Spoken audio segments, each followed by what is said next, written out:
नमस्कार सर्वांना. श्री स्वामी समर्थ. तुमच्या सर्वांचं अगदी मनापासून माझ्या या छोट्याशा यूट्यूब चॅनलमध्ये स्वागत आहे. तर ताईंनो आणि दादांनो, श्री स्वामी समर्थ महाराज यांचा प्रकट दिन हा लवकरच येत आहे.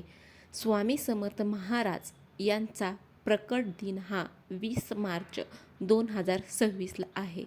तर या निमित्ताने तुम्हाला कोणतीही सेवा करण्यासाठी शक्य होत नसेल किंवा पारायण करायला देखील जमत नाही, तर तुम्ही साधी सोपी अशी ही सेवा तुम्ही स्वामी महाराजांच्या प्रकट दिनानिमित्ताने करू शकता. तर तुम्हाला काय करायचं आहे, तर तुम्हाला स्वामी समर्थ महाराजांच्या प्रकट दिनानिमित्ताने गुरुचरित्रामधील एक अध्याय वाचायचा आहे. तो अध्याय हा वाचल्यानंतर तुमच्या जीवनातील ज्या काही अडचणी आहेत किंवा जी काही संकटं आहेत, तर ती संकटंही संपतील. कारण तो अध्याय हा संकटहरण करणारा अध्याय आहे. त्यामुळे तुम्ही स्वामी महाराजांच्या प्रकट दिनानिमित्त त्या अध्यायाला खूप जास्त महत्त्व आहे. कारण हा जो अध्याय आहे, तो अध्याय आहे तो आपल्यावरील संकट हरण करणारा अध्याय आहे. तर तो कोणता अध्याय वाचायचा आहे, हीच संपूर्ण माहिती आपण आजच्या व्हिडिओमधून पाहणार आहोत. तर व्हिडिओ हा स्किप न करता शेवटपर्यंत नक्की पहा. जर तुम्ही हा अध्याय स्वामी महाराजांच्या प्रकट दिनापर्यंत रोज वाचला, तर आपल्याला विरोधकांची कसलीही भीती ही उरत नाही. आपल्या विरोधकांपासून जर आपल्याला धोका असेल, तर गुरुकृपेने आपले विरोधक हे आपल्याला कोणत्याही प्रकारची इजाही करू शकणार नाहीत किंवा जे काही नकारात्मक विचार तुमच्या मनामध्ये येत आहेत, त्या नकारात्मक विचारांपासून देखील तुमची सुटकाही होईल. ताईंनो आणि दादांनो, जर तुमच्या आयुष्यामध्ये खूप जास्त अडथळे येऊ लागले आहेत, तर ते अडथळे फक्त आपल्या नकारात्मक विचारांमुळेच येत असतात. जर तुम्ही रोज हा अध्याय पठन केला तर, किंवा जर तुम्ही रोज या अध्यायाचे वाचन करत असाल, तर नक्कीच अशा नकारात्मक विचारांमधून तुम्ही बाहेर येऊ शकता आणि सकारात्मक विचारांशी जोडले जाऊ शकता. तर ताईंनो, तुम्हाला स्वामी महाराजांच्या प्रकट दिनानिमित्त अध्याय क्रमांक 14 हा वाचायचा आहे. जर तुम्ही गुरुचरित्रामधील 14वा अध्याय पठन केला, तर या अध्यायाला खूप जास्त महत्त्व आहे. कारण गुरुचरित्रामधील 14वा अध्याय हा संकटहरण करणारा अध्याय आहे. 14व्या अध्यायाच्या संकल्पाने आपल्याला लवकरात लवकर आपली जी काही इच्छा आहे, तर ते इच्छित फळ हे आपल्याला मिळते. आणि तुमच्या जीवनामध्ये कितीही कठीण प्रसंग येऊ द्या, कितीही अडचणी येऊ द्या, तर आपल्यामध्ये त्यांना सामोरे जाण्याची शक्ती देखील या अध्यायामुळे येते. श्री गुरुचरित्रातील 14व्या अध्यायाचे आपण पठन केले, तर त्याने आपल्याला फळ देखील मिळते. ताईंनो, गुरुचरित्राचा 14वा अध्याय आपण रोज वाचला तर आपल्याला कोणतीही कशाचीही भीतीही उरत नाही आणि आपली नकारात्मक विचारांपासून देखील सुटका होत असते. नकारात्मक विचारातून आपली सुटका होऊन आपण सकारात्मक विचारांशी जोडले जाऊ शकतो. 14व्या अध्यायाचे वाचन केल्यामुळे आपल्या जीवनातील सर्व संकटे दूर होतात. अडचणीतून मुक्त होण्यासाठी 14वा अध्याय हा वाचला जातो. ताईंनो, 14वा अध्याय हा क्रूर यवनास शासन नावाने ओळखला जातो.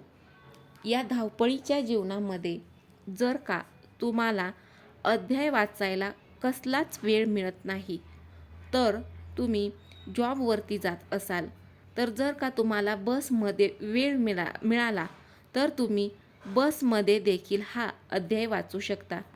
कोणाला काही अडचणी असतील किंवा काही मार्ग मिळत नसेल किंवा मानसिक त्रास असेल किंवा कोणत्याच कामामध्ये यश मिळत नाही आहे, एखादा नवीन व्यवसाय चालू केला आहे त्यात देखील बरकत होत नाही, तर ताईंनो तुम्ही हा 14वा अध्याय वाचू शकता. हा 14वा अध्याय तुम्हाला तुमच्या संकटांतून बाहेर काढेल.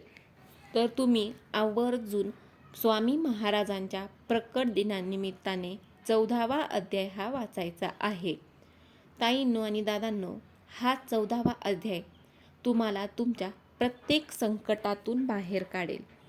आपल्या घरामध्ये कोणी आजारी असेल, काही केले तरी फरक पडत नसेल, तर तुम्ही नक्की 14वा अध्याय वाचा. तुम्हाला नक्कीच कोणता ना कोणता तरी मार्ग मिळेल व सर्व संकटे आहेत ती संकटे देखील दूर होतील. कारण 14वा अध्याय खूप प्रभावशाली अध्याय आहे. हे बघा ताईंनो, नोकरीच्या ठिकाणी जर काही समस्या असेल किंवा घरात आपल्या सतत वाद होत असतील, आपल्या घरातील मुलं चिडचिड करत असतील किंवा अन्य कोणती समस्या असेल, तर तुम्ही नियमित या अध्यायाचे वाचन करा. तुम्हाला अनुभव नक्कीच येईल. तर तुम्हाला प्रश्न पडला असेल, 14वा अध्याय कोणी कोणी वाचावा? तर हा अध्याय वाचण्यासाठी कोणालाही कोणत्याही प्रकारचं बंधन नाही. मुली असतील, मुलं असतील, महिला असतील, विवाहित महिला असतील, विधवा असतील, तरी त्यांनीसुद्धा हा अध्याय पठण केला तरी देखील चालतो. हा अध्याय तुम्ही केव्हाही पठण करू शकता. वेळेचं असं बंधन नाही.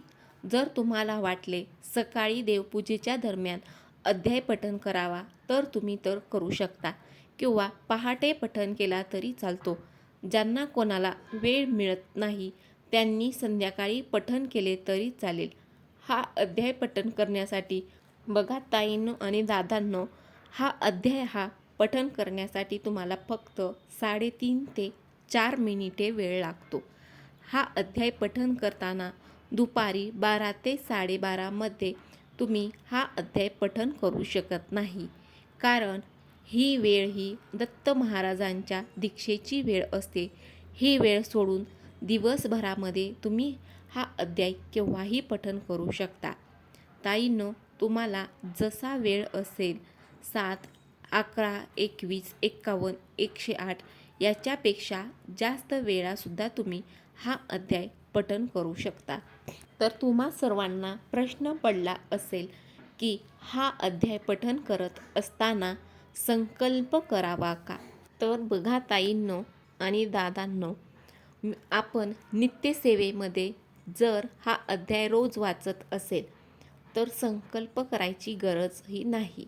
जर संकल्प करायचा असेल तर सकाळी लवकर उठून स्नान करून घ्यायचे आहे.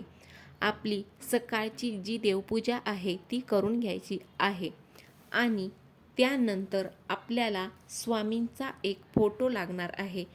तर स्वामींचा फोटो, त्या फोटोसमोर बसून हातात थोडं पाणी, अक्षता आणि फूल हातात घेऊन आपलं स्वतःचं नाव आणि गोत्र बोलून आपण संकल्प करायचा आहे आणि आपली जी काही इच्छा आहे ती इच्छा स्वामी महाराजांना सांगायची आहे. तुमचा संकल्प करायचा उद्देश आहे ते तुमच्या संकल्पातून स्वामी महाराजांपर्यंत पोहोचवा की माझी अडचण दूर करा किंवा जी काही तुमची समस्या आहे ती समस्या संकल्पातून सांगा. तुम्ही हे अध्याय पठण किती दिवस करणार हे तुमच्यावरती आहे. कोणी 11 दिवस, तर कोणी 21 दिवस, 51 दिवस, 108 दिवस करते. कोणाला जसा वेळ मिळेल तसे अध्याय पठण करतात आणि नंतर श्री दत्त महाराजांना प्रार्थना करायची आहे की माझे हे अध्याय पठण आहे ते निर्विघ्नपणे पूर्ण करून घ्या आणि मान्य करा, अशी महाराजांना प्रार्थना करा. त्यानंतर संकल्पाचे पाणी तांब्यात सोडून द्या आणि तुळशीला अर्पण करा. ताईंनो, जर तुमच्या घरामध्ये कोणाला कामात अडचणी येत असतील तर त्यांच्यासाठी तुम्ही हा संकल्प घेऊ शकता. तुम्ही त्या व्यक्तीचे नाव आणि गोत्र घेऊन त्यांच्या समस्येचे निराकरण व अडचण दूर होण्यासाठी पठण करण्याचा संकल्प हा करू शकता.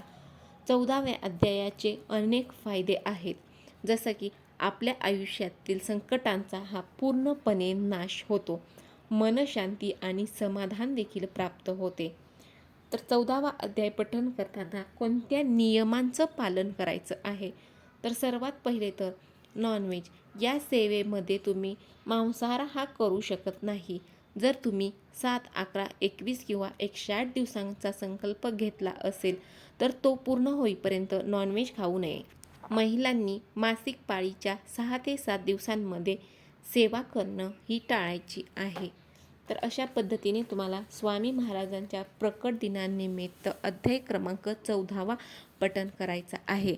जर व्हिडिओमधील माहिती तुम्हाला माहितीपूर्ण वाटली असेल तर चॅनलला नक्की सबस्क्राईब करा.